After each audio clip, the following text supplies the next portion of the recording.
সজনা পাতা ভাজি করব ভর্তার মতো করে আর কি। এই জন্য আমি পাতাগুলো আগে ভেজে নিচ্ছি। এই তো পাতাগুলো আমি বেছে নিচ্ছি, অনেক সুন্দর করে দেখতে পাচ্ছি, মশমশা করে বেছে নিচ্ছি। এবার আমি একটা বাটির মধ্যে পাতাগুলো তুলে নিয়েছি। এবার শুটকি দেবো, তো শুটকিগুলো একটু বেছে নেব। নিচে শুটকি, এদিকে মরিচ ভেজে নিয়েছি আমি, মরিচটা একটু ইয়া করে নেব।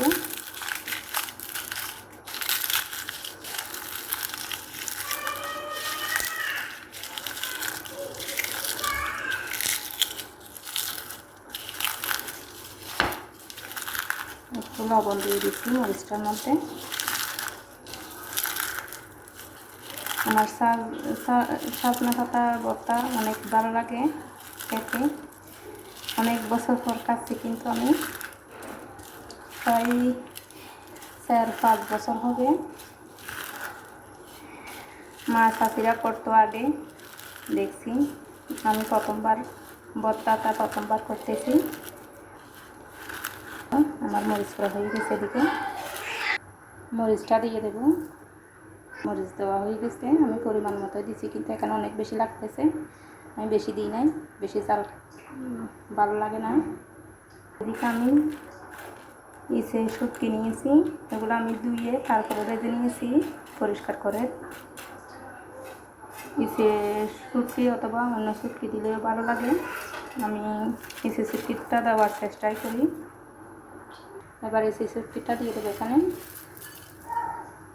পেঁয়াজ নিয়েছি, পেঁয়াজটা একটু ইয়া করে দিচ্ছি যাতে ভালো লাগে খেতে।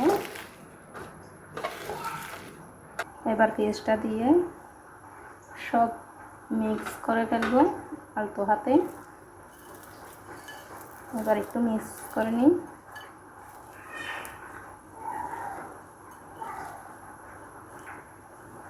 আপনারা এভাবে ট্রাই করে দেখবেন, সত্যি খেতে সাধারণ লাগে, অনেক ভালো লাগে খেতে। এটা আমি একটু তেলের মধ্যে দেব, অনেকে তেল ছাড়া খায়, আমি আজকে তেলে দিয়েই করব।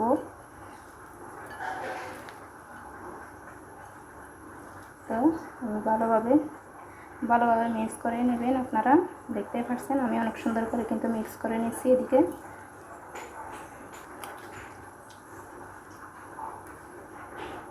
এবার আমি একটা কড়াই বসাই দিচ্ছি।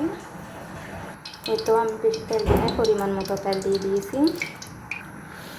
এবার দিয়ে দেব। তেল গরম হয়ে আসলে বিসমিল্লাহ। এই তো আমার সজনা পাতা ভাজি এবার একটু বেগুনে বনে রেখে দিন। এই তো আমার সজনা পাতা ভাজি হয়ে গেছে ভর্তার মতো আর কি।